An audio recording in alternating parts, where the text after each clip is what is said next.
አንድ ሙስሊም ወንድ ምን አይነት ሴቶችን ነው ለማግባት የተከለከለው የሚለውን አላህ ፍቃዱ ከሆነ ይሄው አሁን እንጀምራለን ማለት ነው።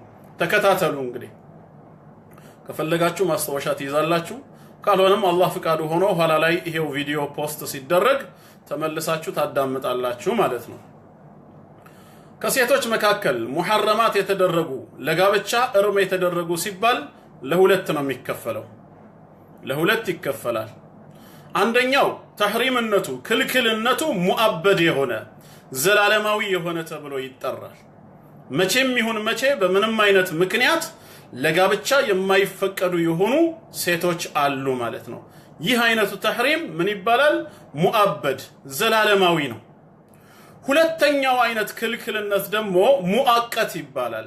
ጊዜያዊ የሆነ በምክንያቶችና በሁኔታዎች ለተወሰነ ጊዜ ያክል ሐራም የተደረገ ያ ምክንያትና ዑዝር ሲወገድ ሲነሳ ግን ተመልሶ የተፈቀደ የሆነ ማለት ነው። ለሁለት ይከፈላል ማለት ነው። አሁን ከመጀመሪያው እንጀምር። ተህሪም ሙአበድ የሆኑ ዘላለም ልናገባቸው የማንችላቸው ወደ 18 ይጠጋሉ። 19ም መሆን ይችላል፣ 18ቱም ነው አሁን ማስታወሳችሁ። እነዚህን በሶስት ከፍለን ማየት እንችላለን። 18ቱን ዘላለም ልናገባቸው የማንችላቸውን ወደ ሶስት እንከፍልና እንመለከታቸዋለን። የመጀመሪያዎቹ በስጋ ዝምድና ሰበብ ሁሌም ከነሱ ጋራ ጋብቻን መመስረት የማንችላቸው የሆኑ ናቸው። እነዚህ አልሙሐረማቱ ፊ ነሰብ ተብለው የሚጠሩት 7 ናቸው። 7ቱ በሱረቱ ኒሳ ምዕራፍ 4 ቁጥር 23 ላይ ተጠቅሰዋል። ሱረቱ ኒሳ ምዕራፍ 4 ቁጥር 23 ላይ አዑዙ ቢላሂ ሚነሽ ሸይጣኒ ረጂም ሑሪመት ዐለይኩም ኡመሃቱኩም ይላል ጌታ አላህ። ሑሪመት ዐለይኩም በእናንተ ላይ እነሱን ማግባት እርም ተደርጓል፣ ሁሌም አትችሉም። እነማንን? ኡመሃቱኩም ወላጅ እናታችሁን ይላል። አንደኛ ወላጅ እናትን፣ ሁለተኛ ወበናቱኩም የራሳችሁን ሴት ልጅ የአብራኮቻችሁ ክፋይ የሆኑ የራሳችሁ ሴት ልጅ የሆኑትን ልጆቻችሁን ማግባት አትችሉም። ሶስተኛ ወአማቱኩም የአባቶቻችሁ እህት አክስት ብለን የምንጠራቸው ማለት ነው። የአባቶቻችሁ እህቶችን ማግባት አትችሉም። አራተኛ ወኻላቱኩም የእናቶቻችሁን እህት ሹሜዎቻችሁ ማለት ነው። ያው የእናት እህትም አክስት ተብላ ነው የምትጠራው በምንግባባበት ቋንቋ መሰረት። እነዚህ ምን ይባላሉ? አራቱ። አምስተኛ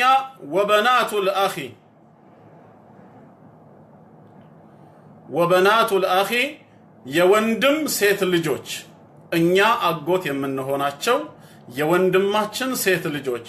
ስድስተኛ ወበናቱል ኡኽት የእህታችን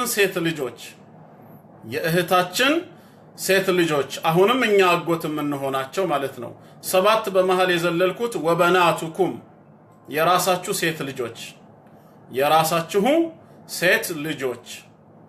አሁን እነዚህ 7ቱ አልሙሐረማቱ ፊ ነሰብ የተባሉት ተህሪሙ ዘላለማዊ የሆነ ያለ ምክንያት የማይነሳ ነው። እንዳትረሱት። አንደኛ ወላጅ እናት ነች፣ ከማህፀኗ ከአብራኳ ክፋይ ሆነን የወጣን እኛኑ የወለደችን ወላጅ እናት ነች። ሁለተኛ ወበናቱኩም ሴት ልጃችሁ ይላል። የናንተው ሴት ልጆቻችሁ የአብራካችሁ ክፋይ የሆኑ።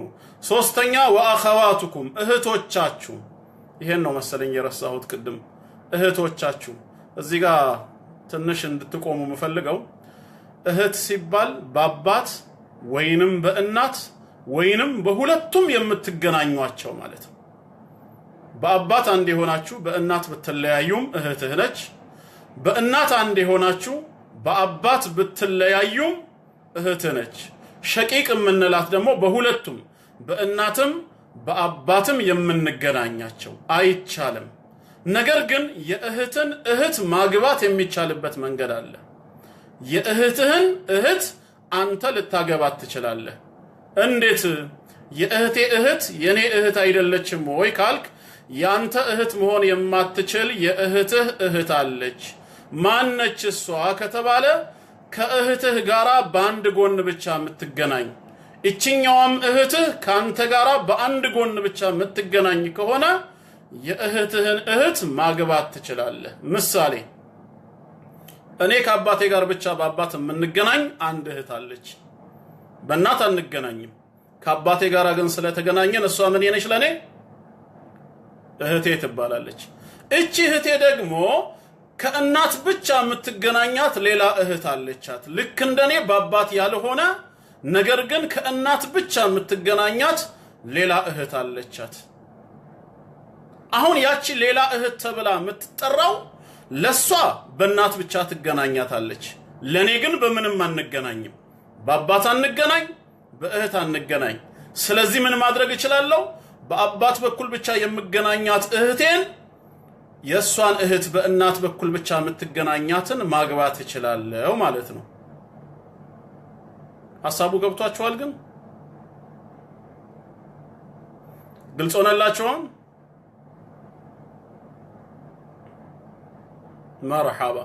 ስለዚህ አሁን ስንት ጠርተናል? ወላጅ እናት፣ የወለድናት ሴት ልጃችን፣ እህታችን 3፣ የአባታችን እህት አማ አመቴ የምንላት 4፣ የእናታችን እህት ኻለቲ ብላችሁ የምትጠሯት 5 አክስት ማለት ነው። 6ኛ ወበናቱል አኺ የወንድም ሴት ልጆች እናንተ አጎት የምትሆኗቸው ወይም አንቺ አክስት ልትሆኝ የምትችዩ ማለት ነው። ወደ ታች ሲቆጠር የወንድማችን ሴት ልጆች እኛ አጎት ምንሆናቸው 7 ወበናቱል ኡኽቲ የእህታችን ሴት ልጆች እነዚህ 7ቱ ምን ይሆናሉ? አልሙሐረማቱ ፊ ነሰብ። እሺ ሁለተኛው ደግሞ በጥቢ ሰበብ አሁንም ክልክል የሚሆኑ አሉ። በጥቢ ግንኙነት በመጥባት ሰበብ እነዚህም 7 ናቸው። የነዚህም ተህሪምነቱ ተዕቢድ ነው። 7 ናቸው። ረሱል ሰለላሁ ዐለይሂ ወሰለም الرضاعة تحرم ما تحرم الولادة ይላሉ። በስጋ ዝምድና በመዋለድ ሰበብ ሐራም የተደረገውን ነገር በጠቅላላ ጥቢም ሐራም ያደርገዋል። በጥቢም ሰበብ ሐራም ይሆናሉ። እነዚሁ 7ቱ ማለት ነው። ማናቸው 7ቱ ሲባል አንደኛ የጥቢ እናታችን ልክ ወላጅ እናታችንን ማግባት ሐራም ነው እንደተባለው ሁላ የጥቢ እናታችንን ማግባት ሐራም ነው። ጥቢው ስንት ጥቢ ነው? ከስንት ዓመት ጀምሮ ነው የሚለውን በአቅራቢያችሁ ያሉ ዓሊሞችን ጠይቁ። ለጊዜው ግን ጅምሁሩል ዑለማ አብዛኛዎቹ የተከተሉትን መስመር የምንከተለው አንደኛ ማዱነል ሐውለይን ከ2 ዓመት በፊት የሆነ መሆን አለበት። ምክንያቱም የተሟላ ጥቢ የሚባለው እስከ 2 ዓመት ነው። ጌታችን አላህ በቁርአኑ ምንድነው የሚለው? ወልዋሊዳቱ ይርضعن አውላደሁነ ሐውለይን ካሚለይን ወላጅ እናቶች ልጆቻቸውን ሙሉ የሆነ ጥቢ ማጥባትን ከፈለጉ 2 ዓመት ሙሉ ያጥቡ ይላል። ስለዚህ አንደኛ ጥቢው ከ2 ዓመት በታች መሆን አለበት።